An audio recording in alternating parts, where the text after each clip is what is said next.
The Boston Bruins won their first game under interim head coach Bruce Cassidy. After all of the talk, the frustration, the criticism, this team went out there and they won despite all of the anger and frustration that comes with discussing Claude Julien's legacy and why firing him was clearly the wrong choice, despite all of the frustration that comes with the prior success and how quickly it's fallen apart in just a few short years after being oh so close to that second Stanley Cup in 3 years, despite the anger that comes along with the terrible trades, Sagan, Tougie, Boychuk, the terrible signings, Bolesky, and probably Backes, the draft missteps, just look at who they could have had over the past few years, and other miscellaneous screw-ups, including the Lee Stempniak trade, letting Louis Eriksson walk, among many other examples, despite the rocky past few seasons of what seems to be a dim future ahead, despite the joke that was the press conference during the Patriots Super Bowl parade and Cam Neely's less than inspiring interview on 98.5 in Boston. All of the frustration and anger from that, and it went away, at least for one game. They tried for 60 minutes. They tried. Something that's been a rarity for most of this season, hell, most of the past few seasons, and they even did it without Zdeno Chara in the lineup, but that is pretty much where the optimism ends. I mean, hell, how many times did this team look like they were going to give that full game effort only to throw points away, despite not looking like a legit contender on paper and basically not being one? With the state of the Atlantic Division being what it is, it's not exactly a stretch to say that the Bruins could have been near the top, if not on top of the Atlantic, at this stage in the season had they not thrown away so many points. I'm just conflicted. Still, I am just as conflicted today as I was when Claude was fired in the direct aftermath of that. I want to be optimistic, not just for this season, but for the future. But there's so many reasons as to why, it's just, I'm leaving this in. So many reasons as to why one shouldn't be. Holy shit. I made it through that sentence. But against the Sharks, they did look all right. Were they perfect? Obviously not. Carlos still made some rookie mistakes. There's at least one goal that you'd like to see Tuukka have back. But a 6-3 win against San Jose, I will take that any day of the week. Hell, I was shocked Jumbo Joe didn't get a hat trick, score the goal of the year, or even whip his cock out. He still scored a goal, only his fourth of the year, surprisingly, but I figured it would be much worse. 4-point night. A 4-point night for Patrice Bergeron. Not too bad at all, right? A 2-point night for Brad Marchand, and he's up to 24 goals on the year and is tied for third in NHL scoring, tied with Brent Burns and Nicholas Backstrom. Holy shit. 3 points, only 3 points behind Crosby and McDavid. How is that possible? Just, Brad, by the way, don't get suspended. God damn it. He's tied for 10th in goals scored with David Pastrnak, of all people. They're both at 24 each. Pasta with 7 less games played, mind you. But holy shit. How? How are they in this spot? How are the Bruins in general in this spot? Oh, wait, that's right. It's lack of secondary scoring, poor defense, and lack of effort that has seen the Bruins be in this position that they are currently in. Pasta, though, in this game, 2 goals on the power play. Where was this power play all season long? Where the hell was it? Slick movement, dynamic finishing from Pastrnak. The power play coach didn't change, so what the hell changed? What changed with this power play? You watch the power play from 10 games ago compared to this. If this was your first game of the year, and you saw that Bruins power play, you would say there's no way there's a better power play in the NHL. Oh my God. Feel free, if you can, go back and watch the footage of the Bruins power play in this game. Holy shit. Or could it simply be that this team's heat shield is gone? You can't use Claude as an excuse anymore, can you? So now all of a sudden, you're going to try, right? I mean, you might as well, right?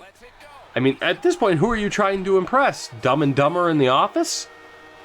I mean, then again, if you play worse, if you don't try, they'll just, give you more money, re-sign you just to spite the internet, I guess. Who the hell knows with those two?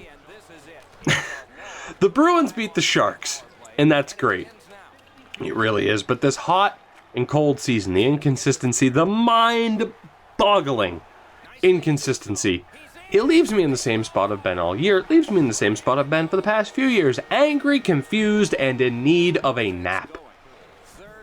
There are two other things, though, that I want to cover here before we wrap this up. By the way, I hope you are enjoying the background footage. It's from my 3 competitive season qualifying games on the Borks Battalion Ultimate Team account. No rage at all from these 3 games. Nope, not at all. But quickly, because the story here with this particular one changes almost daily, the Arizona Coyotes. Are they or aren't they? Will they or won't they? I feel so sorry for Yotes fans. Hell, I feel sorry for the NHL at this point because this saga's been embarrassing. There's no denying that having hockey in that market has made an impact due to the Yotes' presence in that area. People who would have never thought about getting involved in the sport have, and that's the best reason for having the team there in the first place. But at what point do you finally decide to just say screw it and move the team? Ownership changes, arena deal changes. I thought the Bruins were inconsistent. I haven't seen anything, apparently. All I know is that for Yotes fans, I hope they get an answer, one way or another. They deserve to know. Is this team going to stay? Hell, what city, if they do stay in Arizona, what city within the state will they be located in? It's a mess. And despite the poor season, the future is bright for that team, and the fans and players deserve to have a stable situation. And whether or not those fans are in Phoenix, Glendale, Portland, Oregon, Seattle, or even Quebec City, they deserve to watch that team contend in the future without having to wonder whether or not the team will actually be there next season. Although with Quebec City, I can't imagine the Yotes moving. That franchise needs to stay out west. It would be 17-14 if you include Vegas in favor of the Eastern Conference. That would just be way too unbalanced. But the last thing I wanted to discuss very quickly, and this comes from a Reddit thread on r/hockey that discussed commentators and their bias. It started off with San Jose, but quickly Root Sports, the Altitude Network, and numerous Fox Sports affiliates all caught flack, and yes, NESN too.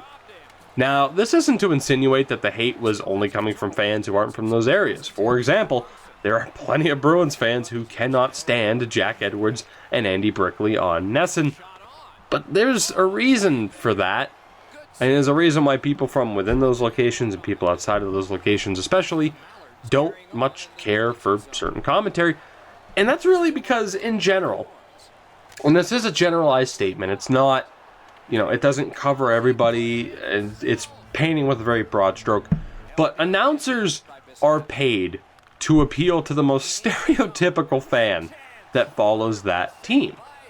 In Pittsburgh, you want to appeal to the guys downtown, right? I said that terribly. In Boston, Mark Savard, right? He's a god.